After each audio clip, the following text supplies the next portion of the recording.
సంఖ్యాకాండము 9వ అధ్యాయము. ఐగుప్తు దేశములో నుండి వారు వచ్చిన తరువాత 2వ సంవత్సరము మొదటి నెలలో యెహోవా సీనాయి అరణ్యమందు మోషేకు ఇలాగు సెలవిచ్చెను. ఇశ్రాయేలీయులు పస్కా పండుగను దాని నియామక కాలమందు ఆచరింపవలెను. దాని నియామక కాలమున అనగా ఈ నెల 14వ దినమున సాయంకాలమందు దానిని ఆచరింపవలెను. దాని కట్టడలన్నిటినీ బట్టి దాని విధులన్నిటిని బట్టి మీరు దానిని ఆచరింపవలెను. కాబట్టి మోషే పస్కా పండుగను ఆచరింపవలెనని ఇశ్రాయేలీయులతో చెప్పగా వారు సీనాయి అరణ్యమందు మొదటి నెల 14వ దినమున సాయంకాలమందు పస్కా పండుగ సామాగ్రిని సిద్ధపరుచుకునిరి.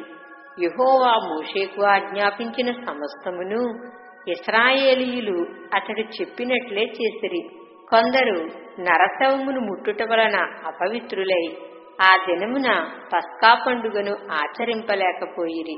వారు ఆ దినమున మోషే అహరోనుల ఎదుటకు వచ్చి మోషేతో, నరశవమును ముట్టుట వలన అపవిత్రులమైతిమి.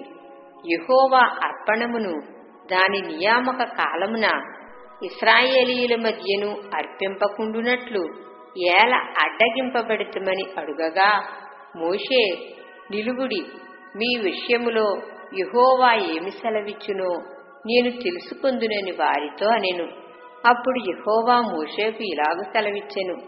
నీవు ఇశ్రాయేలీయులతో ఇట్లనుము, మీలో కాని మీ వంశములలో కాని ఒకడు శవమును ముట్టుట వలన అపవిత్రుడైనను దూర ప్రయాణము చేయుచుండినను అతడు యెహోవా పస్కా పండుగను ఆచరింపవలెను.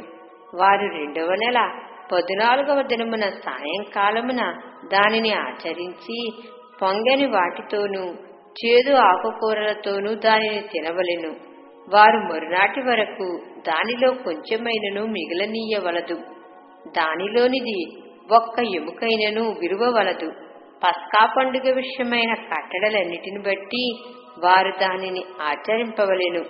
ప్రయాణములో ఉండని పవిత్రుడు పస్కాను ఆచరించుట మానినేడల ఆ మనుష్యుడు తన జనులలో నుండి కొట్టివేయబడును. అతడు యెహోవా అర్పణమును దాని నియామక కాలమున అర్పింపలేదు కనుక ఆ మనుష్యుడు తన పాపమును తానే భరింపవలెను. మీలో నివసించు పరదేశి యెహోవా పస్కాను ఆచరింపగోరినప్పుడు అతడు పస్కా కట్టడ చొప్పున దాని విధిని బట్టియే దానిని చేయవలెను. పరదేశికిని మీ దేశములో పుట్టిన వానికిని మీకును ఒకటే కట్టడ ఉండవలెను. వారి మందిరమును నిలువబెట్టిన దినమున మేఘము సాక్ష్యపు గుడారములోని మందిరమును కమ్మెను. సాయంకాలము మొదలుకుని ఉదయము వరకు అగ్ని వంటి ఆకారము మందిరము మీద ఉండెను. నిత్యమును అలాగే జరిగెను. మేఘము మందిరమును కమ్మెను. రాత్రియందు అగ్ని వంటి ఆకారము కనబడెను. ఆ మేఘము గుడారము మీద నుండి పైకెత్తబడినప్పుడు ఇశ్రాయేలీయులు ప్రయాణమై సాగిరి. ఆ మేఘము ఎక్కడ నిలిచెనో అక్కడనే ఇశ్రాయేలీయులు తమ గుడారములను వేసుకునిరి. యెహోవా నోటి మాట చొప్పున ఇశ్రాయేలీయులు ప్రయాణమై సాగిరి. యెహోవా నోటి మాట చొప్పున వారు తమ గుడారములను వేసుకునిరి. ఆ మేఘము మందిరము మీద నిలిచి ఉండిన దినములన్నీయు వారు నిలిచిరి. ఆ మేఘము బహుదినములు మందిరము మీద నిలిచిన ఎడల ఇశ్రాయేలీయులు యెహోవా విధిని అనుసరించి ప్రయాణము చేయకుండిరి. మేఘము కొన్ని దినములు మందిరము మీద నిలిచిన ఎడల వారును నిలిచిరి. యెహోవా నోటి మాట చొప్పుననే నిలిచిరి. యెహోవా నోటి మాట చొప్పుననే ప్రయాణము చేసిరి. అలాగే మేఘము సాయంకాలము మొదలుకుని ఉదయము వరకు నిలిచిన ఎడల ఉదయమందు ఆ మేఘము పైకెత్తబడగానే వారు ప్రయాణము చేసిరి.